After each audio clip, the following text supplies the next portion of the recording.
मैंने सारी जिंदगी तुम्हारा इंतजार किया।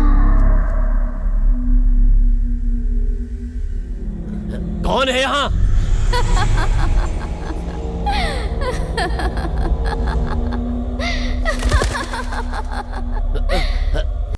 कि बाबा को किसने मारा? जब मैंने नींबू पर अपना पैर रखा तो जो व्यक्ति वहां मौजूद था उसका नाम विगति है। ऐसा लगता है कि वो कई वर्षों के बाद हमारे गांव में आया है। गांव वालों को वो देवी का पुजारी नजर आता है। बाबा ने कहा वो रात में शुद्र पूजा करता है। बेचारे बाबा ने विगति से लड़ने की बहुत कोशिश की, लेकिन बाबा की कोशिश नाकाम रही।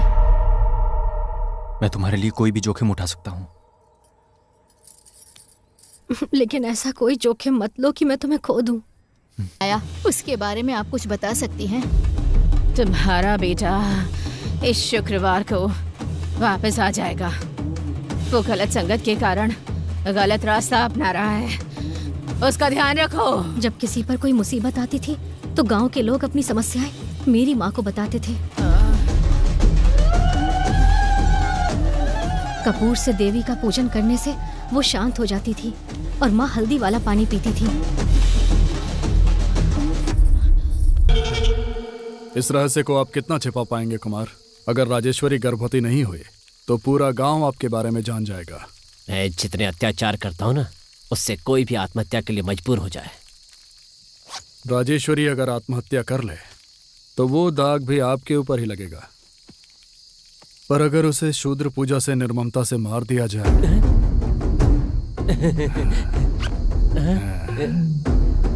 लेकिन इसके लिए आपको कुछ करना होगा। बोलो। ये भी एक तांत्रिक विधि है।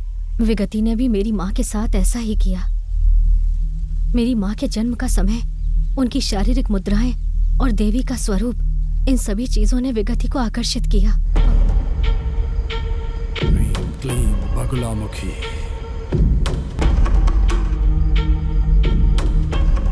पूजा की विफलता के कारण विगति ने अपनी शक्तियों को खो दिया। उसका मानसिक स्वास्थ्य खराब हो गया और वो कहीं दूर चला गया। मुझे जीवित लोगों से डर लग रहा है। लेकिन इस पूजा में मेरी माँ ही बलि चढ़ गई। हालांकि माँ उस बुरी घटना को भूलना चाहती थी, लेकिन उसके बाद शुद्र शक्तियां उसे सताने लगी तो ये लोग मुझे गांव से बाहर निकाल देंगे। इसीलिए मैं इस डर से तुमसे भी नहीं कह पाई कि कहीं तुम शक की वजह से मुझसे दूर न चले जाओ। पर अब मैं तुम्हारे सारे शक दूर करूंगी। सबसे पहले वो उपाय मैंने ही शैलजा के लिए बताया था।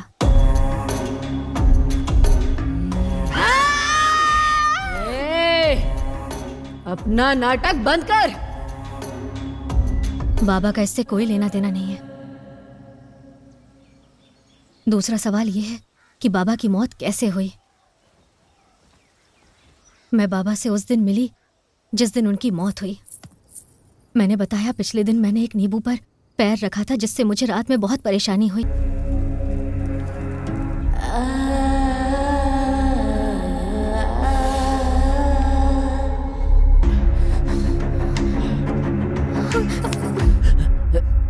ये क्या है बाबा? आप क्या कर रहे हैं? शूद्र पूजा से बुरी शक्तियों को भगाने के लिए इस तरह के बुरे कार्य करने ही पड़ते हैं। सिर्फ तुम ही नहीं, रजनी, मालती, मैंने इनके साथ भी ऐसा ही किया है।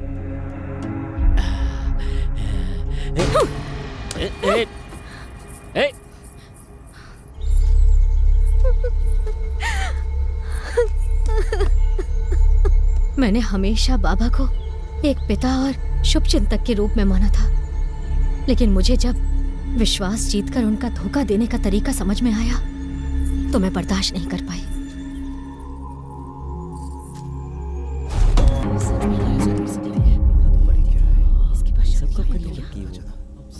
कॉलेज में पढ़ती है, समझ में नहीं आ रहा है। एक एक करके 2 बच्चे चिल्लाते हुए मर गए। हमें पहले से ही इस पे ही शक था। आपकी बेटी बाबा से मिलती थी और उनकी मौत बहुत बुरी हुई थी। उसी समय इस गांव पर काली छाया पड़ गई। ये आपकी पत्नी पर हुए बुरे कर्मकांड के बाद पैदा हुई है। पैदा होते ही अपनी माँ को खा गई, मनहूस कहीं की। मैंने एक लड़की को हमारे गांव के एक शमशान में पूजा करते हुए देखा। मुझे स्पष्ट रूप से तो नहीं दिख रहा था, लेकिन वो रेखा की तरह ही दिख रही थी।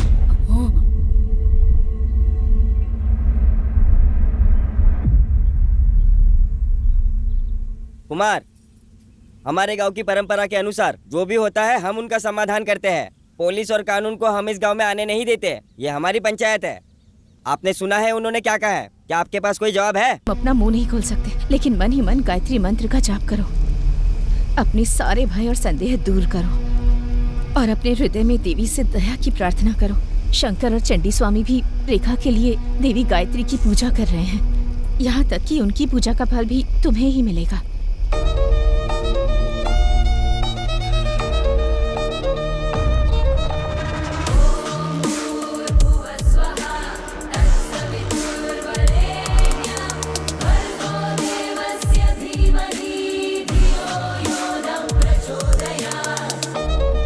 पवित्र छड़ी तुम्हारे बाएं हाथ से सिर्फ 1 फुट की दूरी पर है।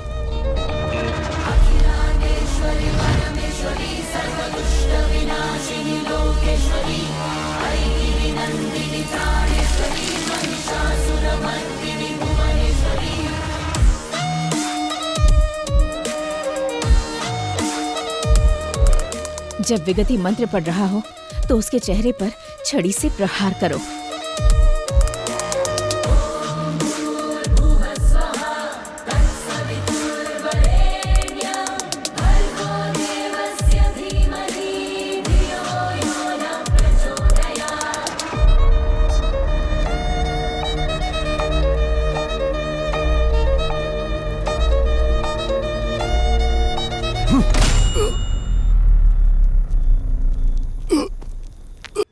जहां तक खून पीने की बात है, अपना खून पीने में कोई बुराई नहीं है। तुमने देवी के 10 अवतारों के बारे में सुना है? वो 10 अवतार जो आदि पराशक्ति देवी ने लिए हैं। काली देवी उनमें से प्रथम अवतार है। हम ललिता देवी के सहस्त्र नामों का जाप करते हैं। ये ललिता देवी भी देवी के 10 अवतारों में से एक है। तारा, भुवनेश्वरी, मातंगी भी इसी श्रेणी में आती हैं। पराशक्ति देवी के 10 अवतारों में से छठा अवतार है चिन्नामस्ता देवी, और ये देवियों में सबसे क्रूर रूप है। इसलिए ज्यादा चिंतित मत हो, अपना खून पीने में कोई बुराई नहीं है। विजयी भव।